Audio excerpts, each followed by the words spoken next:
یہ ہم نے کام نہیں کرنا، تو جو ریکارڈنگ ہے وہ نہیں ملنی ہے. ٹھیک ہے جی، بعد میں وہ ایسا اس پر مشورہ کریں گے جو بھی فیصلہ کریں گے. ہم نشست میں اس جذبے سے بیٹھے ہیں، اس ترتیب سے بیٹھے ہیں کہ یہ جو ہے جو فوائد ہیں اس کا ایک ہی موقع ہمارے پاس، ابھی جو چیز رہ گئی وہ پھر دوبارہ حاصل نہیں ہو سکتی. ٹھیک ہے، جب ہم اس ترتیب سے بیٹھیں گے نا، اس توجہ سے، تو پھر ہم بہت غور سے ہر بات کو سنیں گے اور اس پر عمل کرنے کی کوشش کریں گے. دوسری بات یہ ہے کہ جو کچھ ہم سیکھ رہے ہیں یہ ہم نے اپنے پاس صرف نہیں رکھنا. پہلا کام تو یہ کرنا ہے کہ ہم نے اس پر عمل کرنا ہے. ٹھیک ہے جی، عمل کرنا ہے. دوسرا کام یہ کرنا ہے کہ اس کو دوسروں تک پہنچانا ہے. یہ کوئی اس پر کاپی رائٹ نہیں ہے، کوئی خصوصی مجلس نہیں ہے. بالکل آپ جو بھی چیزیں ہیں، جو باتیں صحیح آپ کو لگتی ہیں، ان کو آگے پہنچانے کی کوشش کریں. جب ہم آگے پہنچانے کا جذبہ رکھتے ہیں اور کوشش کرتے ہیں تو پھر ہم خود بھی بہت غور سے سنتے ہیں ہر بات. جس بندے کو پتا ہو نا کہ میں نے یہ چیز پڑھانی ہے، تو وہ پھر کیا کرتا ہے؟ غور سے سنتا ہے، اس پر سوالات کرتا ہے، بحث کرتا ہے. تو پھر جو ہے اس کو پورا اس کا جیسے ذہن بالکل کلیئر ہو جاتا ہے، پھر جا کے آگے پڑھا سکتا ہے. ایسے تو نہیں ہم پڑھا سکتے نا جی. کیسے آپ کو مسئلہ دروس دے رہے ہیں تجوید کے، تو آپ وقت تک نہیں پڑھا سکیں گے جب تک آپ خود اس میں مہارت آپ کو حاصل نہیں ہوگی. ایسے ہی نا، جب خود مہارت حاصل ہوگی تو پھر ہی آپ پڑھا سکیں گے. تو مہارت کیسے حاصل ہوگی؟ کہ ہم بہت غور سے سنیں اور جو بھی سوال ہمارے ذہن میں آئے اس کو نوٹ ساتھ ساتھ کرتے رہیں.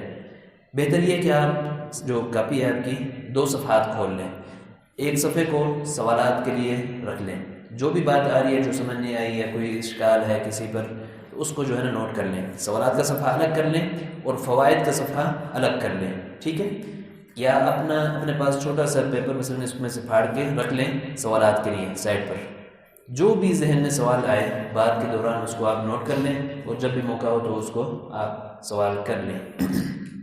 تحریری انداز میں کرنا چاہیں وہ بھی ہو سکتا ہے، اور شفوی کرنا چاہیں تو وہ بھی ہو سکتا ہے. سوالات کی بالکل اجازت ہے سب کو. ٹھیک ہے جی، اس نشست میں بالکل بھی کوئی پابندی نہیں ہے سوالات کی. ٹھیک ہے، آپ سوال کریں گے تو پھر ہی انشاءاللہ معلومات مزید اس میں اضافہ بھی ہوگا اور بہتری بھی آ سکے گی. ٹھیک ہے جی، جزاک اللہ. ایک چھوٹی سی تجویز ہے کہ جو ہمارے ادھر بیٹھے ہیں ساتھی، یہ تھوڑا سامنے آ جائیں، کیونکہ مشکل ہوتا ہے سب کو نا پوری ہر طرف توجہ کرنا. تھوڑا سا اگر قریب ہو جائے، تھوڑا سا بس. جی بس، جزاک اللہ. ادھر بھی آ سکتے ہیں، ادھر بھی سب مل سکتی ہے.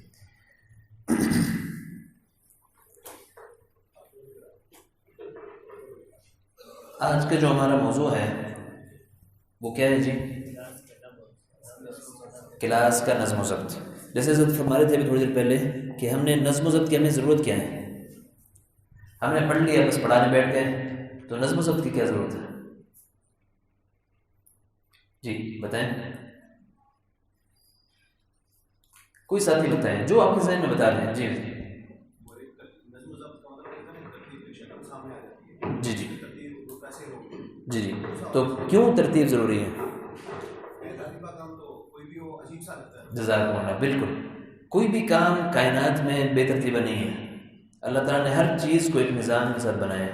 ایسے ہی نا، ہر چیز، ہم جو بھی چیز دیکھتے ہیں، صبح ہوتی ہے، شام ہوتی ہے، مثلا ترتیب ہے، موسم تبدیل ہوتا ہے، انسان کی پیدائش سے لے کے وفات تک پورا ایک پروسیس ہے نا، ایک نظم ہے. اس کے بغیر بھی نہیں ہو سکتا نا. اسباب اللہ تعالیٰ قادر ہیں اس پر کہ اللہ تعالیٰ اس کے بغیر بھی کر دیں، لیکن پھر بھی اللہ تعالیٰ نے کیا فرمایا؟ خلق السماوات والارض فی 6 ایام. اللہ تعالیٰ کو کن کی بھی ضرورت نہیں ہے. ٹھیک جی، تو پھر 6 دن میں کیوں بنایا آسمان کو زمین کو؟ ہمیں سکھانے کے لیے کہ ہر چیز کا ایک پروسیس ہونا چاہیے، ایک ترتیب اس سے ہونا چاہیے، تاکہ جو ہے اس کام کو اچھے طریقے سے کیا جائے. ٹھیک ہے، یہ جو نظام کائنات ہے ہمیں بہت کچھ سیکھنے کو اس سے ملتا ہے. جتنے بھی نظام ہیں، یعنی حیوانات ہو، انسان ہو، ہر چیز کو اللہ تعالیٰ نے ایک نظام سے بنایا ہے. ایک جو مثلا پھل ہے، ہم کھاتے ہیں پھل، چھوٹا سا کوئی بھی پھل کھاتے ہیں، تو وہ بھی ایسے نہیں آ جاتا 1 منٹ میں، 1 سیکنڈ میں، اس طرح نہیں ہوتا. ایک ترتیب ہے اس کی. بیج ڈالا جاتا ہے، پہلے تو بیج کو بنایا جاتا ہے، پھر بیج کو بویا جاتا ہے، پھر اس کو مٹی کو پہلے سیٹ کیا جاتا ہے، اس میں پھر بعد میں کھاد ڈالی جاتی ہے، سیٹ کیا جاتا ہے. اس کو بہت پروسیس ہے اس کا. مجھے اس کا تفصیلات کا نہیں پتہ، لیکن کافی ٹائم لگتا ہے، ٹھیک ہے جی، 6-7 مہینے لگتے ہیں، سال لگ جاتا ہے، ٹھیک ہے. ایک درخت کو پھل دینے کے لیے پتہ نہیں کتنے کتنے سال لگ جاتے ہیں، ٹھیک ہے جی. کھجور کا درخت کہتے ہیں کہ 5-6 سال بعد پھل دینا شروع کرتا ہے، ٹھیک ہے، اتنا ٹائم لگتا ہے. ہمارے عربوں میں بہت زیادہ ہوتے ہیں کھجور کے درخت، تو کہتے ہیں کہ دادا لگاتا ہے درخت اور پوتے کھاتے ہیں، ایک مثال مشہور ہے ادھر. تو اس کا ٹائم لگتا ہے، جلدی سے نہیں ہوتا ہے، ہر چیز کی ترتیب ہے، اسی ترتیب کے مطابق پھر ہم نے چلنا ہوتا ہے. تو کوئی بھی دنیا کا کام یا دین کا کام نظام کے بغیر نہیں ہے. ایسے ہی اب نماز ہم پڑھتے ہیں، ادھر ہی نماز کے اوقات لکھے ہوئے ہیں، ٹھیک ہے جی. اب ایک بندہ کہتا ہے کہ میں فجر کی نماز جو ہے وہ 3 بجے پڑھوں گا رات کے، ٹھیک ہے جی، نماز ہو جائے گی. اس کی دلیل دے گا کہ مثلا یہ تو ٹائم بہت فضیلت کا ہے اور تہجد کا ٹائم ہے اور اللہ تعالیٰ کا قرب کا ٹائم ہے، رحمتوں کا نزول ہے، تو میں اس وقت فجر کی نماز پڑھوں گا کیونکہ مجھے زیادہ ثواب ہوگا. تو اس کو ثواب ہوگا یا گناہ ہوگا؟ گناہ ہوگا نا، یہ تو استہزاء اور تمسخر ہے، ٹھیک ہے. ایک بندہ کہتا ہے کہ میں زیادہ نیک ہوں تو میں فجر کی نماز جو ہے 2 رکعتوں کے بجائے 3 رکعت پڑھوں گا، 5 پڑھوں گا، 10 پڑھوں گا، 20 پڑھوں گا. نماز ہوگی؟ نماز نہیں ہوگی، بلکہ اس کو گناہ ہوگا شریعت کی خلاف ورزی کرنے پر، ٹھیک ہے. تو اس میں نہ کمی ہو سکتی ہے. ایک بندہ کہتا ہے کہ میں 2 سجدے نہیں کروں گا، 1 سجدہ کروں گا، اس کی نماز ہوگی؟ نہیں ہوگی نا. کیوں؟ کیونکہ خلاف ورزی کی ہے اس نے، نظام کی، ایک ضابطے کی، ایک ترتیب کی. ایک بندہ 3 سجدے کرتا ہے مثلا، خطاً تو الگ بات ہے، لیکن اگر عمدن کرتا ہے تو نماز ٹوٹ جائے گی نا. تو یہ امر جو ہے ہمیں سمجھنے کی ضرورت ہے کہ ہر چیز دنیاوی اعتبار سے بھی اور دینی اعتبار سے بھی، اخروی اعتبار سے بھی، ہر چیز کو اللہ تعالیٰ نے ایک نظام کے ساتھ جوڑ دیا ہے، ٹھیک ہے. تو اس چیز کو ہم نے سمجھنا ہے، اس چیز کو ہم نے اپنے ذہن میں رکھ کے پھر آج کی نشست کو ہم نے سمجھنا ہے کہ ہم آج کیا بات کرنا چاہ رہے ہیں، ٹھیک ہے جی. تو ہماری جو کلاس ہے حفظ کی یا ناظرہ کی، جس کلاس میں ہم پڑھانا چاہتے ہیں یا پڑھا رہے ہیں، اس کا بھی بہت سارے ضابطے ہیں، نظام ہے. اگر ہمیں اچھے نتائج حاصل کرنے ہیں تو، اگر ہمیں غیر معمولی نتائج حاصل کرنے ہیں اور بہترین نتائج حاصل کرنے ہیں تو پھر ہمیں ایک ترتیب کے ساتھ چلنا ہوگا، ٹھیک ہے. اگر ہم نے بس ایک ٹائم گزارنا ہے، ٹائم پاس کرنا ہے، ایک ڈیوٹی کرنی ہے مثلا کہ وہ بس ٹھیک ہے ہمارا تقرر ہو گیا، بس ہم صبح جانا ہے، شام کو آنا ہے، اتنی سیلری وصول کرنی ہے، تو پھر ہم جیسے مرضی چلتے رہیں. لیکن اگر ہم نے نتائج حاصل کرنے ہیں، ایک مثبت نتائج حاصل کرنے، بہترین نتائج حاصل کرنے، تو اس کے لیے پھر ہمیں ایک نظم بنانا ہوگا. قرآن کریم میں اللہ تعالیٰ نے فرمایا وَأَعِدُّوا لَهُم مَّا اسْتَطَعْتُم مِّن قُوَّةٍ وَمِن رِّبَاطِ الْخَيْلِ تُرْهِبُونَ بِهِ عَدُوَّ اللَّهِ وَعَدُوَّكُمْ وَأَعِدُّوا. یہ کون سی صورت کی آیت ہے جی؟ انفال کی، ٹھیک ہے. تو سورہ انفال، یہ سورہ انفال اور سورہ توبہ جو ہے یہ قتال کی صورت ہے، ایسی جہاد کی، احکام کی. تو اس میں اللہ تعالیٰ فرما رہے ہیں کہ ان کے لیے تیاری کرو، تیاری کرو، یعنی جنگ کے وقت نہیں، پہلے سے تیاری کر کے رکھو. کیوں تیاری کرنی ہے؟ ترہبون بہ عدو اللہ وعدوکم، تاکہ دشمن جو ہے اللہ تعالیٰ کے دشمن اور تمہارے دشمن وہ خوفزدہ ہوں، ڈر کے بیٹھیں. تو یہ ایک تیاری کا جو حکم ہے نا جی، یہ ہم آج کرنا چاہ رہے ہیں.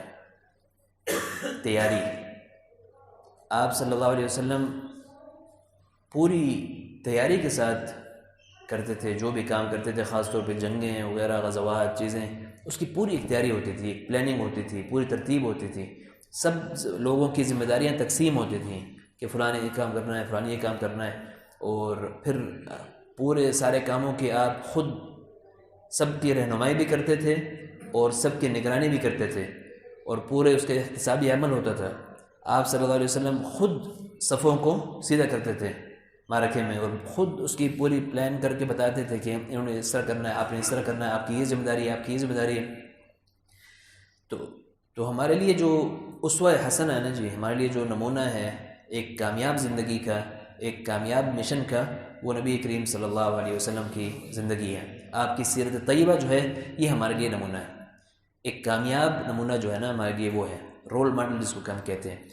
کہ ہم اگر آپ کی تعلیمات، توجیہات، آپ کے یعنی بتائے ہوئے امور، آپ کے جو زندگی کا جو ایک انداز تھا جس کو ہم لائف سٹائل کہتے ہیں، وہ چیز، یہ تمام چیزیں اگر دیکھتے ہوئے ہم کام کریں گے نا اور اپنے کاموں کے اندر وہ چیزیں لے کے آئیں گے تو پھر یہ اس میں بہتری بھی آئے گی اور جو ہے نتائج بھی ہمیں غیر معمولی حاصل ہوں گے. اب دیکھیں نا، مدینہ کی جو آپ کی زندگی ہے، مدنی زندگی ہے، 10 سال کی ہے، ٹھیک ہے. ایک وقت وہ تھا مکہ مکرمہ میں جب مشرکین آپ کو والعیاذ باللہ یعنی قتل کرنے کے سازش کر رہے تھے، بلکہ پہنچ گئے تھے، ٹھیک ہے. ہجرت کے وقت میں سارے قبائل مل کے ایک انہوں نے پلان بنایا اور قتل کے لیے والعیاذ باللہ پہنچ گئے.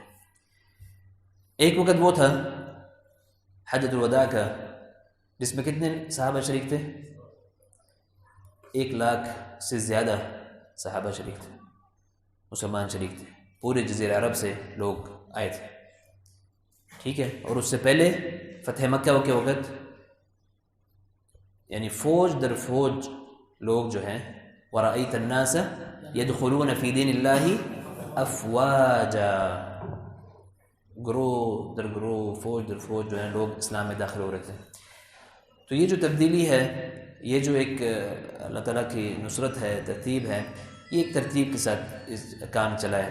اس کے بعد جو ہے آپ صلی اللہ علیہ وسلم کی وفات کے بعد تقریباً کوئی 10 سال کے عرصے میں آدھی دنیا تقریباً فتح ہو چکی تھی، ٹھیک ہے جی. کسریٰ اور قیصر دونوں کی جو ہے نا، جیسے کہتے ہیں ایسی تیسی پھر چکی تھی، ٹھیک ہے. ان کو بہت محدود کر دیا تھا حضرت عمر رضی اللہ عنہ نے. تو یہ کیوں تھا، یہ کیسے ہوا؟ دنیاوی اسباب کے اعتبار سے اللہ تعالیٰ کی نصرت تو بالکل شامل حال تھی، لیکن دنیاوی اعتبار سے ہم یہ کہیں گے کہ جو آپ صلی اللہ علیہ وسلم نے جو نمونہ دیا، جو انداز دیا، جو چیزیں سکھائیں، صحابہ اکرام نے اس پر عمل کیا، من وعن عمل کیا، ٹھیک ہے جی.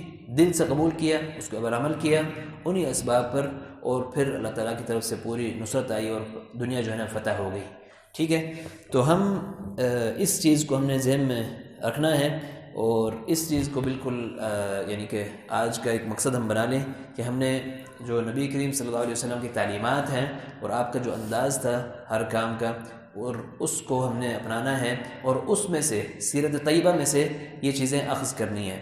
یہ آج دنیا میں مینجمنٹ وغیرہ جو ہے یہ مغرب ہمیں پڑھا رہا ہے، مغرب پڑھا رہا ہے. لیکن اگر ہم مغرب کے پاس جائیں اور ان سے پوچھیں کہ آپ نے کہاں سے سیکھا ہے، تو وہ پھر نبی کریم صلی اللہ علیہ وسلم کی سیرت طیبہ اور صحابہ کرام کی جو نظام تھا خلفائے راشدین کا، اسی سے وہ آپ کو بتائیں گے کہ ہم نے ادھر سے لیا ہے. آج بھی وہ لوگ اعتراف کرتے ہیں کہ ہم حضرت عمر رضی اللہ عنہ سے بڑا ہم نے وہ مشرع اور مینجمنٹ کا ماہر ہم نے نہیں دیکھا، ٹھیک ہے جی. تو یہ چیزیں وہ بھی اعتراف کرتے ہیں، لیکن آج مسلمان جو ہے کیونکہ مغلوب ہیں، کمزور ہیں، تو اس لیے وہ ہمیں ہر اس چیز کو صحیح سمجھتے ہیں اور اس چیز کو دیکھ رہے ہوتے ہیں کہ جو ادھر سے ہمارے پاس آتی ہے، ٹھیک ہے. تو جتنی بھی چیزیں آج ماڈرن دنیا نے ہمیں سکھائی ہیں مینجمنٹ کے حوالے سے، اور بڑی بڑی یونیورسٹیاں ہیں مینجمنٹ کی چیزیں، اس کا جو اصل کی طرف آپ جائیں گے نا، اس کی جو روح کی طرف جائیں گے اور اصل کی طرف جائیں گے، تو جو صحیح باتیں ہیں اس میں وہ ساری کی ساری جو ہے وہ نبی کریم صلی اللہ علیہ وسلم کی بتائی ہوئی امور اور باتیں ہیں، ٹھیک ہے جی. تو یہ چیزیں ہم نے اس سے متاثر نہیں ہونا، مرعوب نہیں ہونا. سیکھنے کے لیے تو ہم سیکھ لیں گے، ہر ایک سے سیکھتے ہیں اور سیکھنے چاہیے، جو صحیح بات ہو، اچھی بات ہو، مثبت ہو، لیکن ہم نے اس سے مرعوب نہیں ہونا اور اس کو یہ نہیں کرنا کہ وہ اصل ہے. اصل جو ہے ہماری آپ صلی اللہ علیہ وسلم کی توجیہات ہیں، تعلیمات ہیں، اور آپ کے بتائے ہوئے طریقے ہیں، اور سیرت طیبہ کے جو ہے نا بتائے ہوئے امور ہیں جو آپ نے ہمیں سکھائے ہیں. آج کے جو ہمارا موضوع ہے وہ کلاس مینجمنٹ اینڈ کنٹرول، ٹھیک ہے جی. کلاس کو ہم نے کیسے مینج کرنا ہے اور اس کو کیسے کنٹرول میں رکھنا ہے. تو اس میں جو سب سے بنیادی بات ہے کہ جب ہم مینجمنٹ کی بات کرتے ہیں، ادارہ کی بات کرتے ہیں، تو اس میں پھر 4 امور ہیں، 4 اس کے حصے ہیں مینجمنٹ کے. ویسے تو اس سے بھی زیادہ بھی بیان کرتے ہیں لوگ، لیکن 4 بنیادی ہیں. دنیا کے کوئی بھی ادارہ ہو، کوئی بھی شعبہ ہو، کوئی بھی پروجیکٹ ہو، اس میں یہ 4 امور ہونا ضروری ہیں. اس کے بغیر وہ نہیں چل سکتا. ٹھیک ہے، مینیج ہم نہیں کر سکتے اس کو. کون کون سے امور ہیں، کوئی ہمیں اگر بتانا چاہے مینجمنٹ کے حوالے سے کون کون سے امور ہیں جو ہمیں سیکھنے کی ضرورت ہے تھوڑا بہت، تاکہ جو ہے ہم اپنی کلاس کو بھی اچھے طریقے سے مینیج کر سکیں. جی جی بسم اللہ. نظام ہونا چاہیے. جزاک اللہ جزاک اللہ. نظام ہونا چاہیے. نظام سے مراد قواعد و ضوابط. جی جزاک اللہ. ایک چیز یہ ہوگی. جی نگرانی ہونی چاہیے، احتساب اور نگرانی. ٹھیک ہے جی، کسی بھی نظم میں نگرانی ہونا ضروری ہوتا ہے. کسی بھی ادارے میں آپ نے دیکھا ہوگا، ہر ادارے میں انتظام ہوتا ہے اس کا کہ نگرانی کیسے کی جائے کام کی. 2 چیزیں ہوں گی. اور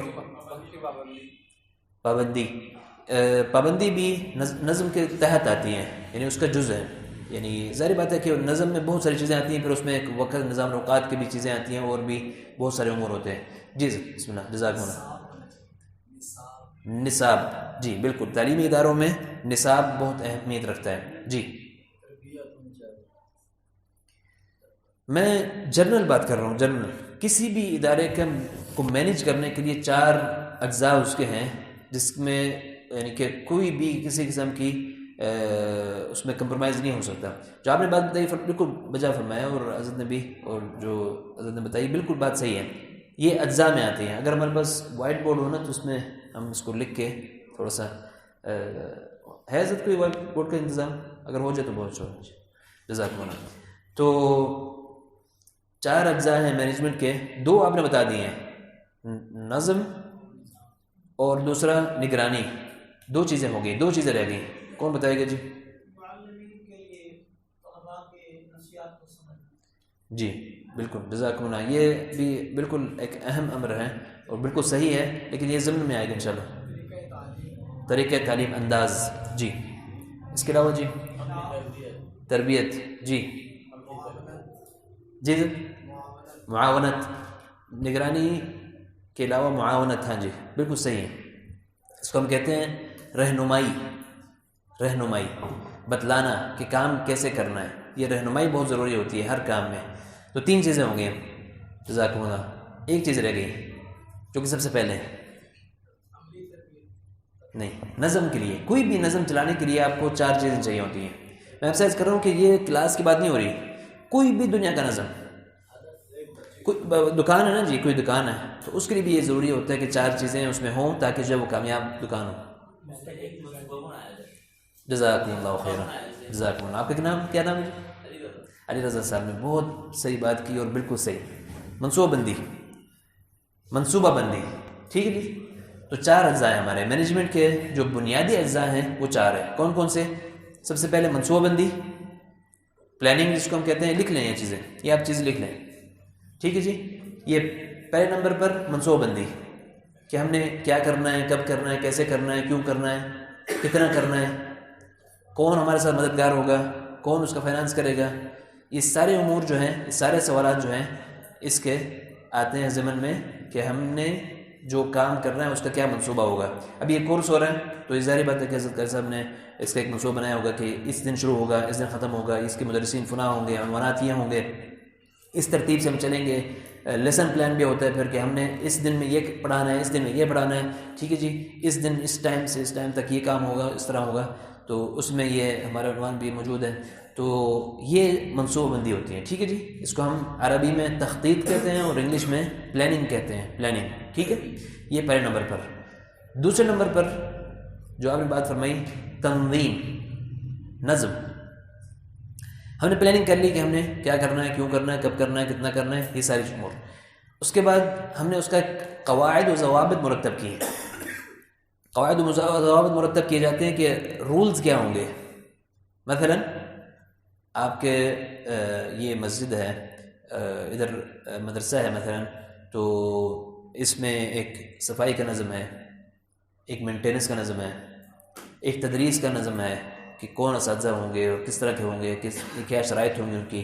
اسی طرح سے مثلا مسجد کے جو ہے اوقات کا نظم ہے، نمازوں کے اوقات کا اور چیزوں کا، سردیوں میں کس طرح ہوگی، کتنے بجے نماز ہوگی، اور گرمیوں میں کس طرح ہوگی، کیا ترتیب ہوگی، کس طرح وقت تبدیل کیا جائے گا. اگر ہماری کلاس ہے حفظ کی تو کلاس کب شروع ہوگی، کب ختم ہوگی، کتنے دن ہوگی ہفتے میں، کس دن چھٹی ہوگی، یہ سارے امور تنظیم میں آتے ہیں. ٹھیک ہے، داخلے کی کیا شرائط ہوں گی، کتنی فیس ہوگی، اور اس کے بعد جو ہے اگر بچہ نہیں چل پاتا تو کس طرح اخراج ہوگا اس کا، اگر نہیں ہوگا ہمیشہ پڑھتا رہے گا، امتحانات کا کیا نظم ہوگا. یہ سارے امور جو ہیں کس میں آتے ہیں؟ تنظیم میں. دوسرے ہمارا عنصر ہے. پہلا عنصر تخطیط، جس کو ہم کہتے ہیں منصوبہ بندی یا پلاننگ. ٹھیک ہے. دوسرے نمبر پر تنظیم، جس کو ہم کہتے ہیں قواعد و ضوابط، جس کو مینجمنٹ کہتے ہیں بیسیکلی، مینجمنٹ، رولز. ٹھیک ہے، ہمارے کیا ضابطے ہوں گے، کیا قواعد ہوں گے، کیا ضوابط ہوں گے. ٹھیک ہے جی. تیسرے نمبر پر آتی ہے رہنمائی. رہنمائی سے مراد یہ ہے کہ آپ جو بھی آپ نے پلاننگ کی ہے اور جو بھی اس کے ضوابط بنائے ہیں، قواعد رکھے ہیں، اس کو لوگوں کو سمجھانے ہیں. مثلا یہ مسجد ہے تو کوئی بندہ اگر اس میں اونچی اونچی بولنا شروع کر دیتا ہے تو ہمیں سمجھانے کی ضرورت پڑے گی نا کہ یہ اللہ تعالیٰ کا گھر ہے، اس میں ہم نے آواز کو پست رکھنا ہے، اس کا احترام کرنا ہے، اس میں یہ ترتیب ہے. ٹھیک ہے جی، ایسے کرنا پڑتا ہے نا. ایک دفعہ نہیں، بار بار آپ کو لوگوں کو سمجھانا پڑتا ہے. آپ صلی اللہ علیہ وسلم نماز پڑھا رہے تھے یا مسجد میں تھے تو ایک عرابی آئے. عرابی سے مراد یہ کہ بدو جیسے مطلب دیہاتی وغیرہ آزاد ہوتے ہیں، تو ان کو نہیں پتہ تھا. تو وہ مسجد میں تھے تو انہوں نے، ان کو پیشاب کا تقاضا ہوا تو مسجد میں سائڈ پر بیٹھ کر وہ تقاضا کرنے کی کوشش کی. تو صحابہ نے ان کو منع کیا، ڈانٹا. تو آپ صلی اللہ علیہ وسلم نے صحابہ سے فرمایا کہ نہیں، اس کو چھوڑ دو. اب یہ کتنا بڑا گناہ تھا نا کہ وہ مسجد جو کہ بالکل پاک رہنی چاہیے ہمیشہ، اس میں اس نے یہ کام کیا کہ وہ ناپاکی اور اس طرح. تو آپ نے صحابہ کو منع کر دیا اور ان کو کہا کہ اس کو کرنے دو. وہ جب فارغ ہو گئے تو ان سے پھر فرمایا کہ یہ جو مساجد ہیں اس میں کوئی بھی اس طرح کا کام نہیں ہو سکتا. یہ تو اللہ تعالیٰ کے ذکر کے لیے ہیں، نماز کے لیے ہیں، قرآن پڑھنے کے لیے ہیں، تو اس میں یہ کام نہیں ہو سکتا. ٹھیک ہے جی. جی سر، بورڈ نے ہمیں مصروف کر دیا. عام سی چیز ہے، کوئی اس میں نمایاں نہیں ہے. کر سب یہ اس کو ذرا ہٹا دیں، جائماز کو تھوڑا سا آگے کرتے ہیں، یہ بورڈ ادھر کرتے ہیں، قریب کرتے ہیں ذرا. جی، تو کیا بات ہو رہی تھی؟ رہنمائی کی. آپ نے نہ ان کو مارا، نہ ان کے اوپر کوئی سزا دی، نہ جیل میں ڈالا. کیوں؟ کیونکہ ان کو پتہ نہیں تھا اور ان کو اس کی نزاکت کا پتہ نہیں تھا. یہی کام اگر کوئی مثلا جو صحابہ موجود تھے مدینے میں، ان سے اگر کوئی سر درد ہوتا تو پھر سزا ہوتی نا، کیونکہ ان کو پتہ تھا کہ مساجد کی کتنی حرمت ہے، کیا ترتیب ہے، اس میں تو بہت سختی ہے. حتیٰ کہ فرمایا کہ مسجد میں کوئی دنیا کی بات کرے تو اس کو کہو کہ تمہارے لیے اللہ تعالیٰ بددعا دو، تمہارے برکت نہ ہو، تمہیں فائدہ نہ ہو اس میں، تجارت میں، اس بزنس میں، اس کاروبار میں. ٹھیک ہے. تو اتنی سخت یعنی کہ اس میں وعید ہے. لیکن اس بندے کو کیونکہ پتہ نہیں تھا اور وہ اجنبی تھا تو اس کو پہلے رہنمائی کی گئی، بتایا گیا. تو کوئی بھی دنیا کا قانون بنتا ہے تو اس میں رہنمائی ہوتی ہے. ابھی اگر مثلا ہمارے پاکستان کی حکومت کی کوئی بھی قانون تبدیل کرتی ہے، کوئی ٹریفک کا قانون ہے، اس کو تبدیل کیا ہے، تو اس کے لیے بڑے بڑے بورڈ لگائیں گے، ٹی وی پہ، ریڈیو پہ، ہر جگہ پہ اس کے اشتہارات چلیں گے، فون کے اس میں کریں گے، مختلف میسج کریں گے آپ کو کہ یہ جو قانون تبدیل ہو گیا، یہ اب اس طرح نہیں ہوگا، اس طرح ہوگا. ایسے ہی ہے نا. ابھی آپ نے دیکھا ہے جو لاک ڈاؤن وغیرہ جو تھا کرونا کے دنوں میں، اس میں بار بار آپ کو جو ہے نا ہر جگہ پہ ہر وقت جو ہے نا آپ کو مصروف رکھتے تھے کہ آپ کو اس کی ساری معلومات پوری کی تو پوری مل جائے. قانون دنیا کا کوئی بھی بنتا ہے تو اس میں پھر یہ ہوتا ہے کہ رہنمائی کی جاتی ہے لوگوں کی اور سب کو بتلایا جاتا ہے کہ یہ کام اس طرح کرنا ہے، اس طرح نہیں کرنا. ٹھیک ہے. اس کے بعد پھر آخری مرحلہ ہوتا ہے اس کا نگرانی کا اور احتساب کا، قانون کو نافذ کرنے کا، اور ایک جو ہے اس میں جو خلاف ورزی پر جو اس کی سزا یا سرزنش متعین ہوتی ہے اس کو کرنے کا، اس سے پہلے نہیں ہو سکتا، ٹھیک ہے؟ تو یہ 4 ہمارے مراحل ہوتے ہیں، بنیادی مراحل ہیں، اس کے علاوہ بھی چیزیں ہیں، لیکن یہ 4 ہمیں کلاس میں بہت شدید ان کی ضرورت ہے۔ ہماری کلاس حفظ کی ہو، ناظرہ کی ہو، قاعدے کی ہو، کسی بھی طرح کی درس انظامی کی ہو، یہ 4 کام ہمیں کرنے کی ضرورت ہے۔ سب سے پہلا کام کون سا ہے؟ 4 کام کون بتائے گا؟ جی، چاروں کام کون بتائے گا؟ جی بسم اللہ۔ منصوبہ بندی سب سے پہلے، جی، منصوبہ بندی، پلاننگ، اس کے بعد نظم و ضبط، نظم و ضبط، مینجمنٹ، جی، اس کے بعد رہنمائی، اس کے بعد احتساب اور نگرانی اور احتساب۔ جزاکم اللہ۔ آپ کس نگرانی سے؟ حمد نسیم صاحب، ماشاء اللہ ماشاء اللہ، جزاکم اللہ۔ ایک اور ساتھی بھی اگر ہم یاد دہانی کرا دیں ذرا۔ جی جی بیٹا آپ کریں، بتائیں، آپ کھڑے ہو جائیں ذرا اونچی آواز سے تاکہ سب کو حوصلہ ہو جائے۔ منصوبہ بندی کرنی ہے، جی۔ نظم و ضبط بنانا ہے۔ نظم و ضبط سے مراد یہ کہ قواعد و ضوابط لکھنے، طے کرنے، جی۔ رہنمائی، جی۔ نگرانی، جزاک اللہ خیر۔ آپ کا کیا نام ہے جی؟ نصیر اللہ، ماشاء اللہ ماشاء اللہ، بارک اللہ فیک، نصرک اللہ۔ جی، تو یہ 4 چیزیں، ٹھیک ہے؟ یہ اب ہمیں ذہن میں بیٹھ گئی، جی، یاد ہو گئی تقریباً۔ اب آپ کو میں تفصیل سے بتاؤں گا کہ یہ ہمیں اس کی ضرورت کب پڑنی ہے اور کیسے، اور کتنی اس میں تفصیلات ہیں۔ تفصیلات تو بہت زیادہ ہیں، کیونکہ یہ جو علم ہے مینجمنٹ کا، اس کے لیے یونیورسٹیز میں باقاعدہ ڈپلومہ بھی ہوتا ہے اور بی ایس بھی ہوتا ہے اور پھر ایم ایس بھی ہوتا ہے، اس پر پی ایچ ڈی بھی ہوتی ہے، ٹھیک ہے جی۔ بہت طویل ایک علم ہے اور بہت ہی زیادہ اس میں اس کے شعبے ہیں اور چیزیں ہیں۔ ہم نے اس میں نہیں جانا، ہمیں ضرورت جتنی ہے نا اتنا بس صرف ہم نے اس کو سیکھنا ہے۔ ہمیں ضرورت پلاننگ کی کیا ضرورت ہے؟ پلاننگ کی کیا ضرورت ہے ہمیں؟ حفظ کی کلاس ہے یا ناظرہ کی ہے یا قاعدے کی ہے، تو اس میں پلاننگ کی ہمیں کیا ضرورت ہے؟ کون ساتھی بتائیں گے؟ جی جی بیٹے آپ بتائیں۔ آپ جی، نہیں یہ جو آگے بیٹھے ہیں چھوٹے، جی آپ بتائیں۔ نہیں آپ کے ساتھ والے جو جی جی آپ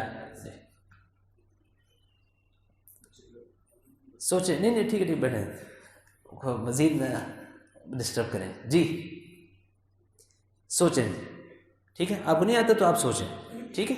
سوچیں پھر بتائیں مجھے۔ جی جزاکم اللہ خیرا، جزاک، بہت شکریہ۔ بغیر پلاننگ کے حضرت نے فرمایا کہ ہمیں ہمارا مقصد نہیں حاصل ہوگا، ٹھیک ہے جی۔ آپ اس سے متفق ہیں یا نہیں؟ آپ حضرات متفق ہیں اس بات سے یا نہیں؟ جو متفق ہے ہاتھ کھڑا کر لیں۔ ہم نے نا تھوڑا سا ماحول اس میں بالکل آسانی اور ماحول پیدا کرنا ہے تاکہ ہم کچھ سیکھ سکیں، ٹھیک ہے جی۔ یہ کوئی لیکچر نہیں ہے، یہ ورکشاپ ہے۔ ورکشاپ کا مطلب یہ ہوتا ہے کہ جو شرکاء ہیں وہ زیادہ بولیں اور جو سامنے بیٹھا ہے وہ خاموش رہے، ادھر الٹا حساب ہے، ٹھیک ہے جی۔ لیکچر اور ورکشاپ میں یہ فرق ہوتا ہے۔ لیکچر جو ہوتا ہے نا وہ ایک بندہ بیٹھ جائے یا کھڑا ہو جائے اور بات کر لے، اپنا مقالہ پیش کر لے۔ ورکشاپ میں ہوتا ہے کہ ایک سوال کرے اور سب جواب دیں اور اس پر ڈسکشن ہو، اور جو لیکچرر ہے یا ٹرینر ہے اس کو بولنا نہ پڑے، ٹھیک ہے جی، وہ کمنٹ کرے صرف۔ تو ہم نے تھوڑا سا بولنا ہے۔ یہ جو علم کی مجلس سجائی ہے حضرت قاری صاحب نے، ہم سب ادھر سیکھنے آئے ہیں، میں بھی آپ سے سیکھنے آیا ہوں۔ اصل میں سکھانے والی ذات تو اللہ تعالیٰ کی ہے۔ ہم جب اپنے گھروں سے نکلتے ہیں اور اپنی چھٹی کی قربانی دیتے ہیں اور تمام خواہشات کو چھوڑ کے مسجد کی طرف جاتے ہیں ایک کام کے لیے، سیکھنے کے لیے، یہ جو جذبہ ہے، یہ جو قربانی ہے، یہ جو کوشش ہے، یہ جو گھر سے نکلنا ہے، مدرسے سے، گھر سے، ادارے سے، اور پہنچنا ہے ادھر اور ادھر قیام کرنا ہے مثلا، یہ اللہ تعالیٰ کو بہت پسند ہے۔ اس موومنٹ پر اللہ تعالیٰ سکھاتے ہیں۔ اساتذہ اور نصاب اور ساری چیزیں یہ تو سبب ہیں، ٹھیک ہے؟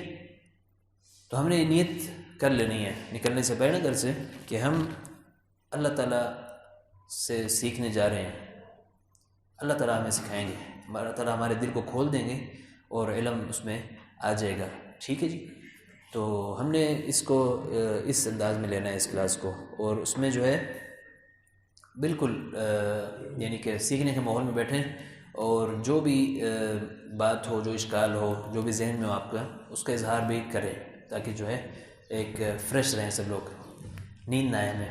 ٹھیک ہے جی. جی ہم بات یہ کر رہے تھے کہ منصوبہ بندی کیوں ضروری ہے. حضرت نے فرمایا کہ اس کے بغیر جو کام کرتے ہیں وہ کیا ہوتا ہے حضرت, کیا فرمایا؟ مقصد حاصل نہیں ہوتا. تو آپ اس سے متفق ہیں؟ جو متفق کہاں کھڑا کر لیں. جی کچھ مختلف نہیں حضرت. ٹھیک, اب جو متفق نہیں ہے وہ کھڑے کر لیں. جی حضرت ماشاء اللہ. 1 2 3. ٹھیک ہے ٹھیک. حضرت آپ کچھ وضاحت فرمائیں گے اس کی, آپ متفق کیوں نہیں؟ پلاننگ کا جو میں بتایا یہ آخر میں نتیجے کا بتایا. پلاننگ میں ابتدا ہوتی ہے کہ اس کام کو کیسے کرنا ہے, وہ مقصد حاصل کرنا, وہ تو نتیجہ بعد میں ملتا ہے. پلاننگ کام کو شروع ابتدا ہم نے کیسے کرنی ہے. جی جزاک اللہ. جی لیکن ضرورت کیوں پڑتی ہے, مقصد بھی تو یعنی حاصل تو کرنا ہے نا جی. اصل یعنی ہم نے آج پلان کرنا ہے. تو پلان اس کا مقصد تو بعد میں ہوتا ہے, لیکن پلان ابھی جی کیا فائدہ ہمیں, کس لیے ہم کریں. جی جی ٹھیک ٹھیک ہے جزاک اللہ. بات آپ کی بالکل صحیح ہے. بتائیے کہ جب مقصد ہمارے سامنے ہوتا ہے تو پھر ہی ہم پلان کرتے ہیں, ایسے ہی ہے نا جی. جب مقصد ہمارے سامنے ہوتا ہے پھر پلان کرتے ہیں. مثلا ہمیں بھوک لگ گئی, ٹھیک ہے, اور ادھر مثلا بالفرض انتظام نہیں ہے, تو ہم سوچیں گے اب کہ ہم نے کھانا کھانا ہے مثلا. ٹھیک ہے, کہاں کھانا ہے, کیا کھانا ہے, میرے پاس جیب میں کتنے پیسے ہیں بھی کہ نہیں, خرید کے کھانا ہے, مانگ کے کھانا ہے. ٹھیک ہے جی.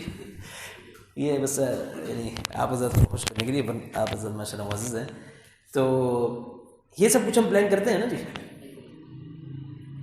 اب ادھر سے میں نے مثلا نکلنا ہے, تو ادھر سے جامع الصفہ جو اصحاب الصفہ جو ہے, اس سے سب سے قریب جو ہوٹل ہے مثلا کہاں پہ, کون سا ہے, ان کے پاس کون سا کھانا ہوتا ہے, اچھا ہوتا ہے, نہیں ہوتا ہے, مہنگا ہوتا ہے, سستا ہوتا ہے, ساری چیزیں ہم پلان کرتے ہیں نا.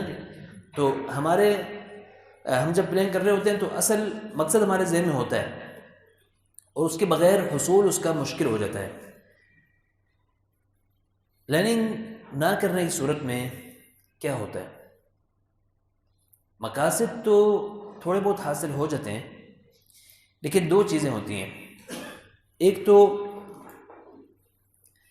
مقاصد کے حصول میں مشقت اور ٹائم جو ہے ہمارا کئی گنا بڑھ جاتا ہے. ٹھیک ہے, کئی گنا بڑھ جاتا ہے. اب دنیا میں کہا جاتا ہے کہ پلان کرنے کی برکت سے آپ 4 گنا وقت مزید آپ کو مل جاتا ہے. یعنی اگر آپ پلان نہیں کرتے تو آپ کو 4 گنا وقت زیادہ لگانا پڑتا ہے اسی ہدف کے حصول کے لیے. ٹھیک ہے, اس کا مثال دیتا ہوں آپ کو یہ بات پوری کر کے. دوسرا مسئلہ یہ ہوتا ہے کہ جب پلاننگ ہم نہیں کرتے تو دشواریاں جب آتی ہیں, مسائل جب آتے ہیں, ہر کام میں مسائل آتے ہیں, ہر کام میں رکاوٹیں آتی ہیں, مسائل آتے ہیں, تو پھر ہم کیونکہ مقصد ہمارا نہیں ہوتا ہے اور پلان نہیں ہوتا ہمارے پاس, تو پھر ہم بہت جلدی گھبرا کے واپس آ جاتے ہیں, ہم اپنے مقاصد کا حاصل ہی نہیں کرتے. اور تیسرے نمبر پر ہمیں مشکل پیش آتی ہے, مشکلات پیش آتی ہے بہت ساری. ایک مثال آپ کو دیتا ہوں. میں نے مثلا سفر کرنا ہے, دسمبر میں ہے, مثلا جنوری میں سفر کرنا ہے فیصل آباد کا, قریب ادھر سے بس اب 2-2.5 گھنٹے کا سفر ہے. اگر ہم اس کا اچھی طرح سے پلان کر لیں, بیٹھ کے منصوبہ بنا لیں چھوٹا سا کہ ہم نے سفر کب کرنا ہے, کس وقت نکلنا ہے, کب پہنچنا ہے, کون سی سواری پر اور کہاں سے ملے گی, تو ہم بہت آسانی سے 2 گھنٹے کا 2.5 گھنٹے کا سفر کر سکتے ہیں اور پہنچ سکتے ہیں. اب یہ جنوری کا میں اس لیے کہا کہ وہ اس وقت موسمی بہت مسائل ہوتے ہیں. ہم نے کوئی پلان نہیں کیا, ہم فیصل آباد جانا ہے, کوئی پلان نہیں کیا, اپنا بیگ اٹھایا اور نکل پڑے. اڈے پہ پہنچے تو انہوں نے کہا کہ بس ہی نہیں جا رہی اس وقت, تو دھند ہے, موٹر وے بند ہے. ٹھیک ہے, آپ کو 4 گھنٹے انتظار کرنا پڑے گا, 5 گھنٹے انتظار کرنا پڑے گا, جب تک موٹر کھلے گی اب تک ہم نہیں جا سکتے. تو آپ کا ٹائم ضائع ہوا یا نہیں ہوا؟ آپ پہنچ جائیں گے لیکن بہت تاخیر سے پہنچیں گے, اس میں آپ کو مشقت ہوئی، اس ٹائم میں آپ اپنی کلاس پڑھا سکتے تھے، آپ اپنے بچوں کو دیکھ سکتے تھے، آپ اپنے مسائل حل کر سکتے تھے، ٹھیک ہے جی، آپ نے کتاب کا مطالعہ کر سکتے تھے، وہ ویسٹ ہو گیا مثلا، ٹھیک ہے۔ تو یہ ایک چھوٹی سی مثال ہے، اس کی بے شمار مثالیں مل سکتی ہیں ہماری اپنی چھوٹی سی زندگی میں، چھوٹے چھوٹے کاموں میں ہمیں بہت ساری مثالیں اس کی مل سکتی ہیں، ٹھیک ہے۔ تو منصوبہ بندی جو ہے یہ بہت ضروری ہے، اور اس کے بغیر ہم نے نہیں زندگی گزارنی۔ جو بھی کام آپ کرنا چاہیں تو اس کو تھوڑا سا سوچ لیں، اس کو پیپر پہ لے آئیں، اس کو جو ہے ایک دفعہ ترتیب دے لیں، تاکہ جو ہے اپنے مقاصد کو آپ حاصل کر لیں، ٹھیک ہے۔ علماء جو ہیں، علماء اور قراء اور صلحاء جو ہیں، ان کو اللہ تعالیٰ نے ایک خصوصی انعام سے نوازا ہے، وہ ہے نیت۔ ایک چھوٹا سا کام عامی بندہ کرتا ہے، مثلا 2 رکعت نماز پڑھتا ہے نفل، ٹھیک ہے، صلاۃ الضحیٰ کی نیت سے، مثلا چاشت کی نماز یا اشراق کی نیت سے، ٹھیک ہے، اس کو اس کا ثواب حاصل ہوتا ہے۔ اب ایک عالم ہے، ان کو تمام فضائل کا پتہ ہے، مسائل کا پتہ ہے اور نیتوں کا پتہ ہے، تو وہ ایک جو 2 رکعت کی نماز ہے اس میں 10 نیتیں بھی کر سکتے ہیں۔ ہمارے استاد ہمیں نصیحت فرماتے تھے کہ آپ جب نفل پڑھیں تو آپ اس میں صلاۃ التوبہ کی نیت کریں، صلاۃ الشکر کی نیت کریں، صلاۃ الحاجہ کی نیت کریں، ٹھیک ہے جی۔ حضرت فرماتے تھے کہ تحیۃ المسجد، مسجد نبوی میں جاتے تھے، فرماتے تھے کہ تحیۃ المسجد کے آپ نفل پڑھنے ہیں تو اس میں ساری نیتیں کر لیں، آپ کو سب نیتوں کا ثواب مل جائے گا۔ آپ الگ الگ پڑھتے ہیں اس کا بھی ثواب ہوتا ہے، لیکن ایک ہی اس کام میں اتنے سے زیادہ نیتیں کر کے آپ ساری چیزیں حاصل کر سکتے ہیں، ٹھیک ہے۔ یہ پلاننگ ہے نا، یہ سوچ ہے نا، ایک دفعہ بیٹھ کے ہم نے سوچ لیا کہ یہ چیزیں کرنی ہے تو اس کو کر لیا تو آپ کو زیادہ ثواب مل گیا۔ فرمایا کہ النیت تجارت العلماء، نیت سے ہی علماء بہت زیادہ حاصل کر لیتے ہیں، عوام سے بہت زیادہ۔ اسی طرح مثلا قرآن کریم کی تلاوت ہے، آپ حضرات سب تلاوت کرتے ہیں ماشاءاللہ، تو کتنی نیتیں ہو سکتی ہیں قرآن کریم کی تلاوت میں؟ کوئی ساتھی کوئی نمبر بتائیں کوئی۔ ہم قرآن کریم کی تلاوت کرتے ہیں ثواب کے حصول کے لیے، ٹھیک ہے، یہ ایک نیت ہے۔ کتنی ہو سکتی ہیں؟ ذرا تھوڑا سا ذہن میں گھما کے اس کو بتائیں جی، کتنی؟ ماشاء اللہ ماشاء اللہ ماشاء اللہ، برکت عطا فرمائے۔ تو اس کو برادر آپ نے لکھنا ہے اور نیت کرنی ہے تاکہ ثواب ملے۔ کچھ دن پہلے میں نے ایک وہ منشور دیکھا سوشل میڈیا پہ، ٹویٹر پہ، اور 40 نیتیں لکھی تھیں، لسٹ بنائی تھی کہ آپ یہ 40 نیتیں کر سکتے ہیں۔ اب ہم کریں گے تو ہمیں حاصل ہوگا نا جی، ٹھیک ہے، ہم اس کو سوچیں گے تو پھر ہم حاصل ہوگا۔ انہوں نے فرمایا کہ مثلا آپ نیت کریں کہ آپ نے اپنی منزل یاد کرنی ہے، پختہ کرنی ہے، آپ نے قرآن کریم کے معانی کو سمجھنا ہے، آپ نے قرآن کریم کے جو احکام ہے اس پر عمل کرنا ہے، آپ نے قرآن کریم کو عمل کرنے کی نیت سے پڑھنا ہے، آپ نے قرآن کریم کو استشفاء کی نیت سے پڑھنا ہے، شفا کے حصول کے لیے، آپ نے قرآن کریم کو اپنی حفاظت کی نیت سے پڑھنا ہے، آپ نے قرآن کریم کو اللہ تعالیٰ کے قرب کے حصول کے لیے پڑھنا ہے، قرآن کریم کو جنت میں جانے کے لیے پڑھنا ہے، قرآن کریم کو جہنم سے بچنے کے لیے پڑھنا ہے، عذاب قبر سے بچنے کے لیے پڑھنا ہے، قبر میں کشادگی کے لیے پڑھنا ہے، قرآن کریم کو اپنے لیے حجت بنانے کے لیے پڑھنا ہے، قرآن کریم کو اپنی سفارشیں بنانے کے لیے پڑھنا ہے، آپ نے قرآن کریم کو دوسروں کو پڑھانے کے لیے پڑھنا ہے، قرآن کریم کے الفاظ میں غور کرنے کے لیے پڑھنا ہے، قرآن کریم کے، تو یہ بہت ساری چیزیں ہیں۔ اب اتنی چیزوں کو اب آپ جب مد نظر رکھیں گے تو آپ کو اللہ تعالیٰ اسی حساب سے آپ کو ثواب ملے گا اور فوائد ہوں گے۔ ایک دوسرا بندہ ہے وہ صرف اجر کے حصول کے لیے پڑھتا ہے تو اس کو بھی ثواب ہوگا، لیکن وہ چیزیں حاصل نہیں ہوں گی جو نیتیں اس نے نہیں کی، ٹھیک ہے۔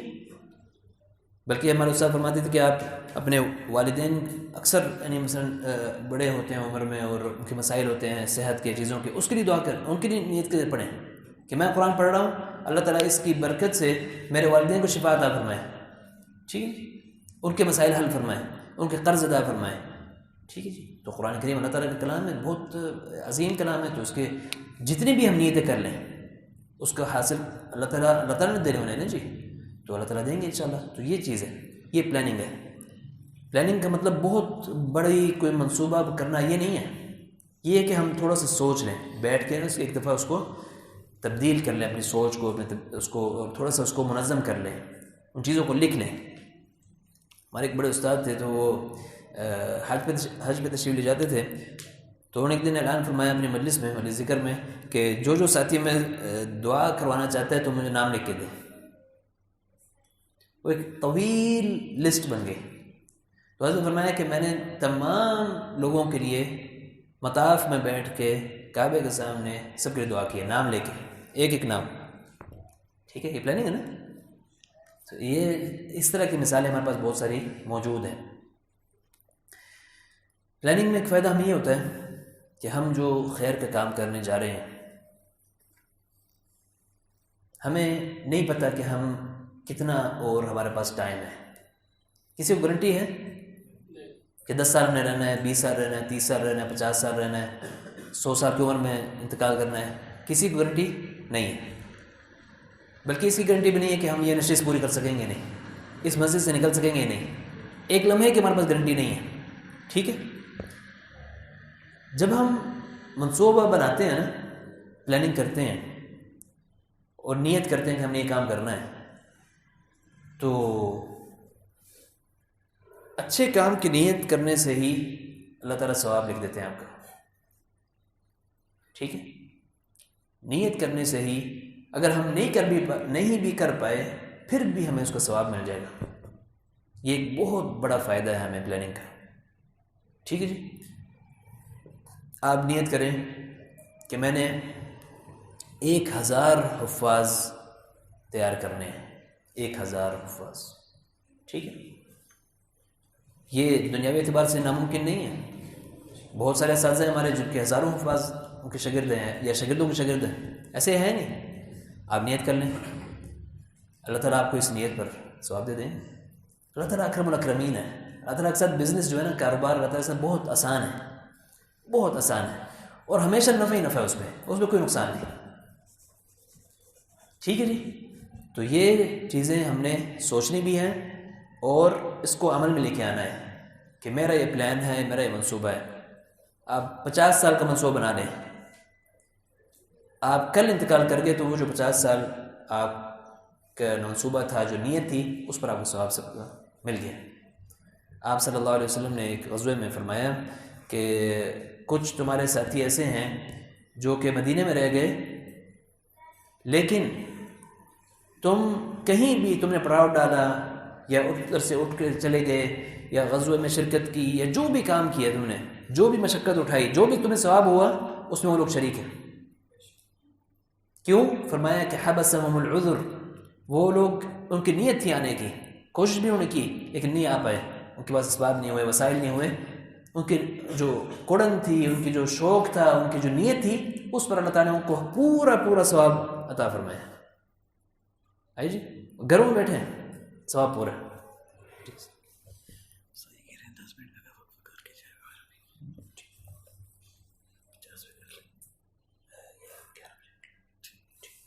جی ٹھیک ہے جی، تو یہ منصوبہ بندی کا بہت زیادہ اہمیت ہے۔ ہم جو بھی کام کریں اس کو بہت اچھے طریقے سے منصوبہ بنا کے کریں۔ دنیا میں جو بھی ہم نے کام کرنا ہے، جو بھی بڑا کوئی چیز، بڑا ہدف اچیو کرنا ہے، کوئی بڑا کام کرنا ہے، تو اس کے لیے منصوبہ بندی ضرور کریں۔ ٹھیک ہے جی، اس میں بالکل بھی کوتاہی جو ہے قابل قبول نہیں ہے۔ اور بالخصوص ہمارے جو کلاس میں ہیں، مثلا ہمارے تعلیمی اعتبار سے، ہمارے جو جتنا بڑا کام ہم کرنا چاہ رہے ہیں، ٹھیک ہے جی، تو آپ جب نیت کرتے ہیں، آپ جب منصوبہ بندی کرتے ہیں تو اللہ تعالیٰ نے اس میں آسانیاں فرمانی ہوتی ہیں۔ منصوبہ بندی کرنے کا مطلب یہ نہیں ہے کہ آپ خود اس کو کریں گے، آپ تو اللہ تعالیٰ سے مانگیں گے نا۔ پھر آپ ایک منصوبہ بنائیں گے اور پھر اللہ تعالیٰ کے سامنے رکھ دیں گے کہ میں تو کمزور ہوں، اب آپ اس میں مدد فرمائیں، آپ اس میں مجھے رخ دکھائیں، میرا مجھے رخ ٹھیک کرائیں، میرا جو ہے نا آسانی فرمائیں میرے لیے۔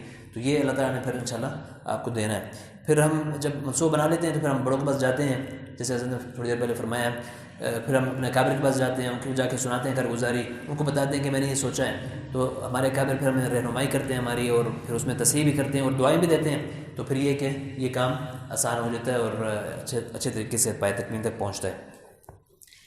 اچھا، منصوبہ بندی کی تین قسمیں ہیں، ٹھیک ہے جی. کون کون سی ہیں؟ ایک منصوبہ ہمارا ہوتا ہے طویل المدت، لانگ ٹائم کا منصوبہ ہوتا ہے، اور ایک ہوتا ہے متوسط مدت کا، درمیانی مدت، اور تیسرے نمبر پر ہوتا ہے قلیل المدت. ٹھیک ہے. طویل المدت سے مراد مثال کے طور پہ آپ نے جب فیصلہ کیا کہ آپ درس نظامی پڑھنا چاہ رہے ہیں، 8 سال اس میں لگانا چاہ رہے ہیں، تو یہ ایک طویل المدت منصوبہ ہے. آپ عالم دین بننا چاہ رہے ہیں اور اس کے بعد ساری زندگی اپنا خدمت کرنا چاہ رہے ہیں دین کی اور تدریس اور سارا کچھ، تو یہ ایک طویل المدت منصوبہ ہے. ٹھیک ہے.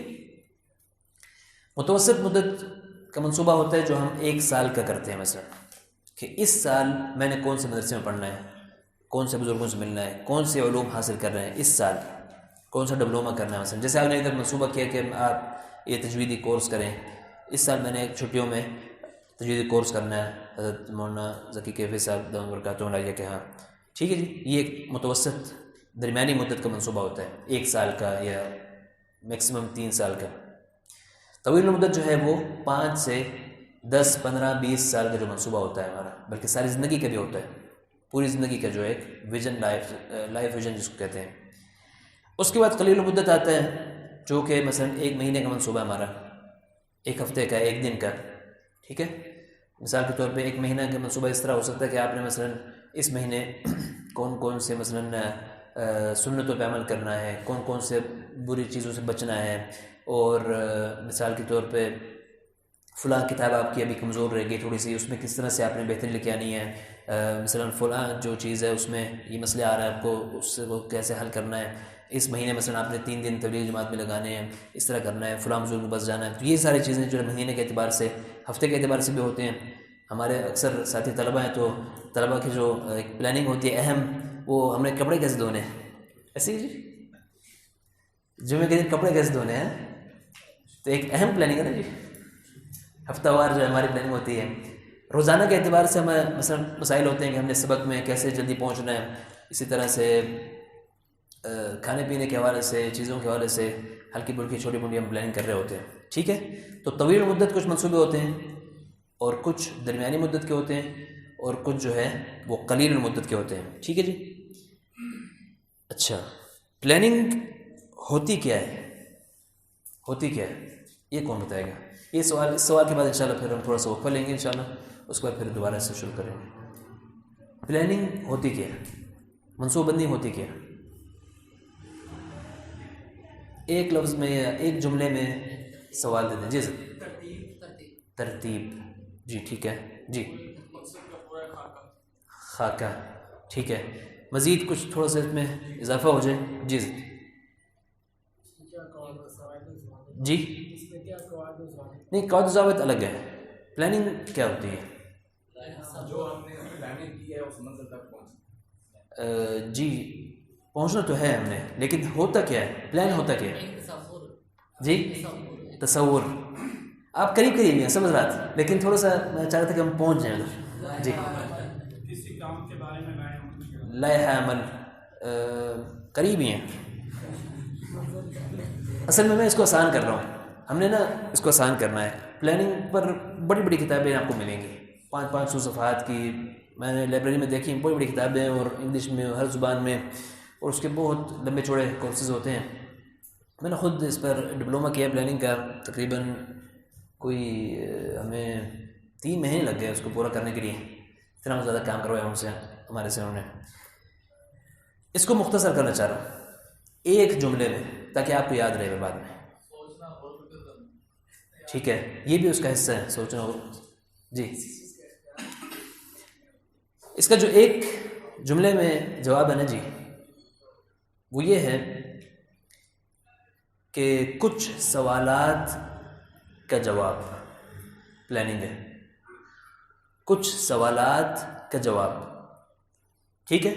کچھ سوالات کا جواب کا نام پلاننگ ہے. وہ کون سے سوالات ہیں وہ بھی لکھ لیں اپنے پاس. کیا، کیوں، کیسے، کون، کب، کہاں، کتنا، ٹھیک ہے، کدھر وہ کہاں کے ساتھ ہوگا. ٹھیک ہے جی. یہ جو سوالات ہیں نا یہ بڑھ بھی سکتے ہیں، لیکن بیسک جو ہے نا یہ 7-8 سوالات ہیں. کون کون سے؟ کیا، کب، کون، کتنا، کیوں، کیسے، کہاں. ٹھیک ہے جی. یہ سوالات ہیں، یہ بالکل مختصر سوالات ہیں نا، ان کا آپ جواب دے لیں، یہ پلاننگ ہے. ٹھیک ہے. آسان ہے مشکل ہے؟ آسان ہے. ٹھیک ہے. ایک ہوتے ہیں جو بڑے بڑے پلان ہوتے ہیں کمپنیوں کے یا ملکوں کے، اسٹریٹجک پلان ہوتا ہے، چیزیں ہوتی ہیں، وہ ایک الگ چیز ہے، بہت تفصیل ہے اس میں.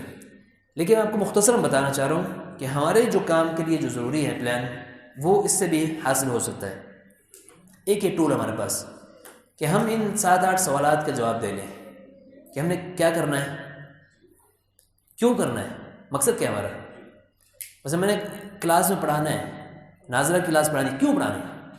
اللہ تعالیٰ کے رضا کے حصول کے لیے، رزق حلال کے حاصل کرنے کے لیے، دین کی خدمت کے لیے. جو بھی مقاصد ہیں آپ کے اس کو لکھیں، آپ کو پتہ ہونا چاہیے.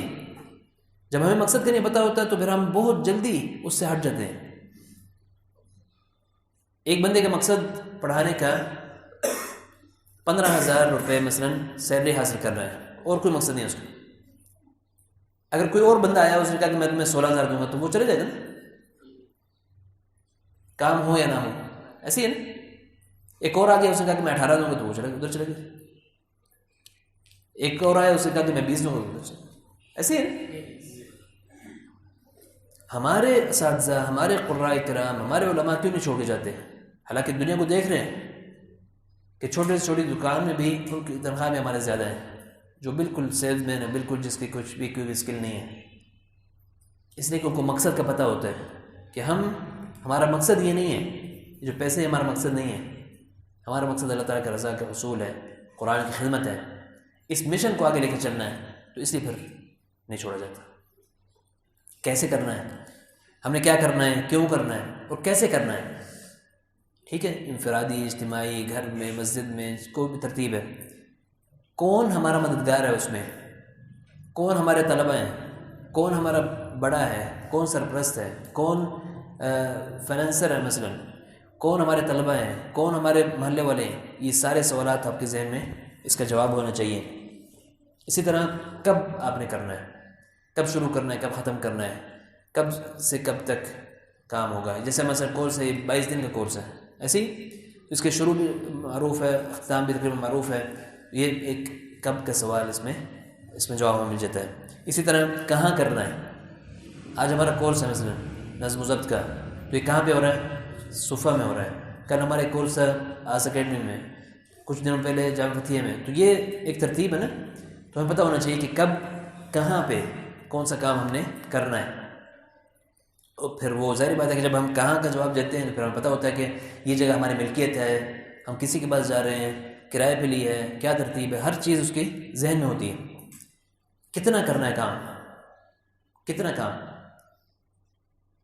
کتنے طلبہ ہوں گے میرے، کتنی کلاسیں ہوں گی، کتنے حفاظ تیار کرنے ہیں، کتنے ایسے بچے تیار کرنے ہیں معاشرے میں جو قرآن سے ہی پڑھ سکیں نہ دیکھ کے.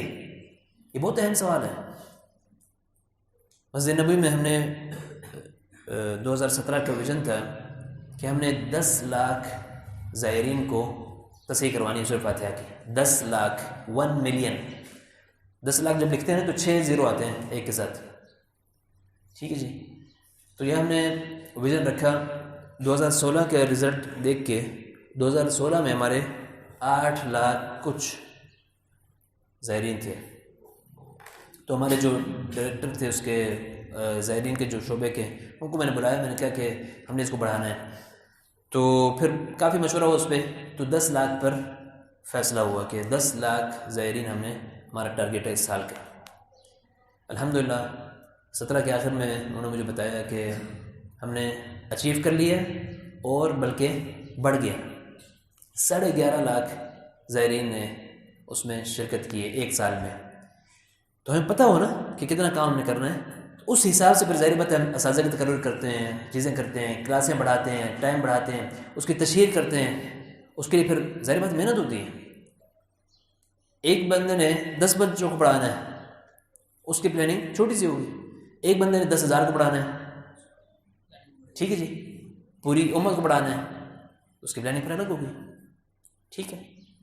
تو اس حساب سے یہ جو پلاننگ کے سوالات ہیں یہ بہت زیادہ اہمیت کے حامل ہیں, ٹھیک ہے. آپ نے نوٹ تو کر لیے ہیں, ابھی انشاءاللہ وقفے کے بعد آپ سے میں دوبارہ سے پوچھ لیں انشاءاللہ کہ سوالات کون کون سے, پلاننگ کا مطلب کیا ہے, اور ہمارے جو 4 کام ہیں مینجمنٹ کے جو ہم نے سیکھنے ہیں وہ کون کون سے ہیں, اور انشاءاللہ کس طرح سے اس کو سیکھنا ہے.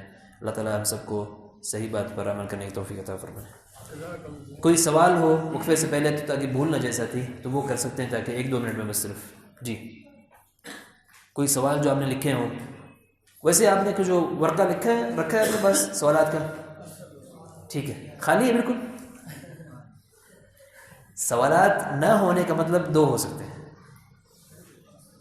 2 ہو سکتے ہیں ایسے ہی. ایک تو یہ کہ سب کچھ سمجھ آ گیا, ٹھیک ہے, دوسرا مطلب میں نے بتا رہا ہوں, وہ خود ہی سوچتے. سبحانک اللہم و بحمدک اشہد ان لا الہ الا انت استغفرک و اتوب الیک.